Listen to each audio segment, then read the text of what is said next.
Rias! I hope you had a lovely bank holiday and you enjoyed the warm weather.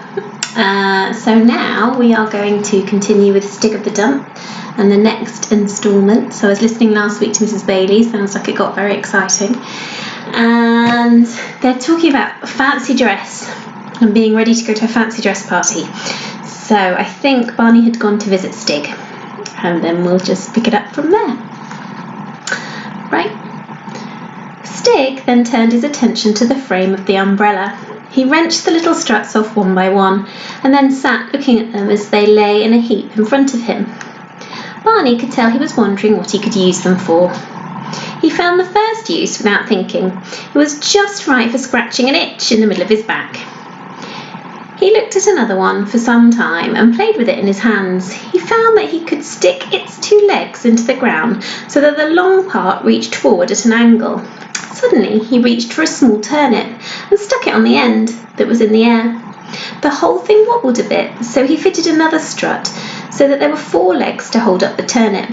Then he brought it near the fire so that the turnip was hanging over the hot embers, and there it was, a standing toast fork or spit. Stig played with another of the pieces of metal and bent it with his strong hands so that one of the ends snapped off. So then he had a thin piece of metal with a hole in the end. It was not long before he had rubbed the other end to a point on some rough stone, and there was a useful big needle. Stig seemed very pleased with all the things he could do with his bits of umbrella. He put the other metal parts aside, broke off the handle, which was carved like a Scotty dog, and stuck that into the wall as a decoration, and put the handle of the umbrella against the wall with its weapons. It would make a good arrow. Barney had been so fascinated watching Stig inventing all uses for the bits of umbrella that he had almost forgotten what he came for. Then he remembered about the fancy dress party. He put his hand in his pocket and took out a glass marble. "I bought this for you, Stig," he said. Stig took the marble with interest, held it up to the light, grinned, and put it in his mouth. "No, no, Stig," cried Barney. "It's not for eating. Spit it out. Stig, please." Stig took the marble out of his mouth and looked at Barney questioningly. "It's just for playing with," explained Barney. "Look, here's another." He rolled the second marble along the ground to Stig. Stig seemed amused at the way the little glass ball rolled around, flashing in the light. He rolled his marble at Barney's and they struck and bounced apart. He played with them for a bit and then handed them back to Barney. "Oh, they're for you, Stig," said Barney. "You can keep them." Stig put them carefully in a niche in the wall and then seemed to look about for something to give Barney in exchange. He picked up 2 or 3 of his precious umbrella bones and offered them to Barney, but Barney pushed them away. "No, thank you. I don't think I want bits of umbrella," he said. Stig looked relieved. He didn't really want to part with them. He went to a pile of metal things and came back with a brass bedstead knob and offered it to Barney. Still Barney shook his head, hoping that Stig would not be offended if he kept on refusing things. He had his eye on a pile of skins in the corner, and Stig seemed to notice this, for he went across to pick it up and picked up a sort of apron of rabbit skins stitched together, just like what he usually wore himself. Barney's face lit up. "Can I have that, Stig?" "Oh, thank you." He took the skins under his arm. There were a lot more skins in the pile. Barney squatted down and turned them over. There were mole skins, squirrel skins, things that looked like cat skins, and they made Barney wonder how they could have got there. Then he gave a gasp of surprise. Near the bottom was the skin of a great animal, head and all, and it was golden and spotted with black. A leopard.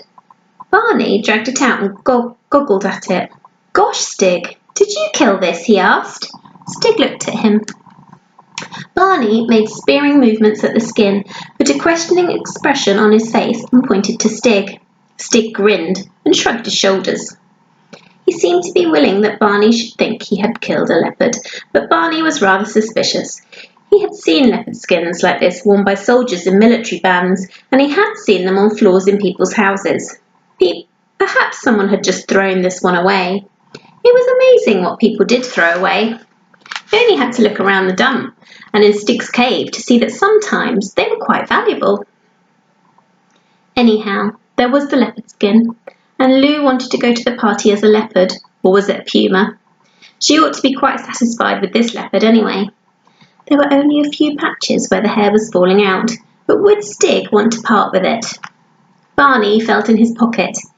He had only spent 2 marbles so far, and he had quite a lot more. He took out 2 more, held them out to Stig, and pointed at the leopard skin. Stig looked at the marbles, looked at the skins, and then looked very doubtful. Barney added another marble to the 2 in his hand. Stig still looked doubtful. Barney took 2 more marbles from his pocket. Now there were 5.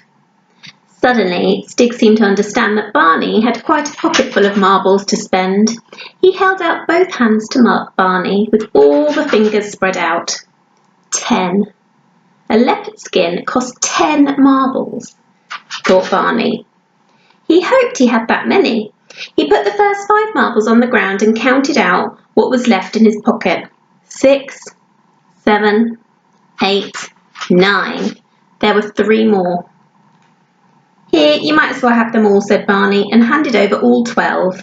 Stig had been checking the marbles on his fingers while Barney counted. When he found he had more marbles than fingers, he was so delighted that he went to another corner of the cave and came back with a stone axe on a wooden handle and gave it to Barney with the skin.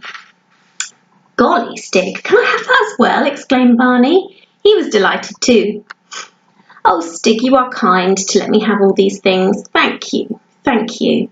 I've got to go now, Stig, and show Lou what we've got. We'll be able to go to the fancy dress party now. Goodbye. And Barney danced out, clutching the 2 bundles of skins and the stone axe. When he got back to the house, he had an idea. He took the bundles quietly to his own room, undressed except for his underclothes, and after some struggles with a couple of safety pins, got himself dressed in the rabbit skins. He looked at himself in the mirror and scowled fiercely. But there was something missing. Bother. He had had a haircut only 2 weeks ago, and he didn't have nearly enough hair. He had another idea. He crept downstairs to the broom cupboard, took the head off the mop. When he tried it on his own head in front of the mirror, it looked just right. He found a way of tying it under his chin so it stayed there. He took his axe in one hand and the leopard skin in another, and crept along the passageway to his sister's room. As he expected, she was still lying on her bed with a book.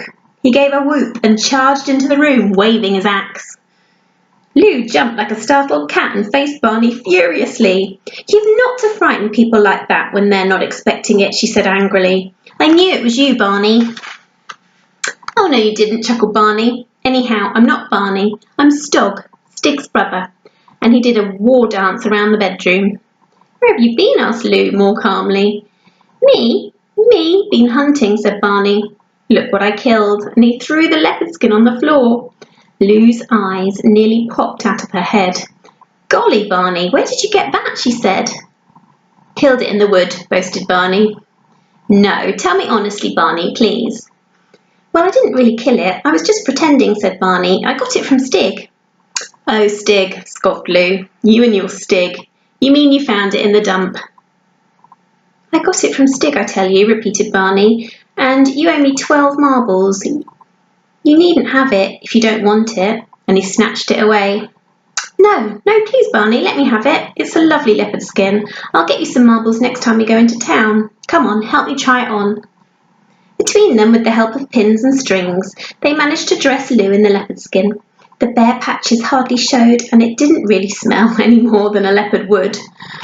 And once Lou was inside the skin, she became more like a big cat than any leopard had ever been. She wrinkled up her nose and spat. She slunk and clawed. They hunted each other in and out of the bedrooms and along the passages, and then Lou said, Pretend I'm a tame leopard and you're my master, and we live in this cave. And they crept under Lou's bed and curled up. Barney said, Look, Lou, about this party on Wednesday. I know where the house is, just through the woods. We needn't even ask Granny to take us. We'll just go. And we'll leave it there for now, 3S. Back tomorrow. Bye-bye.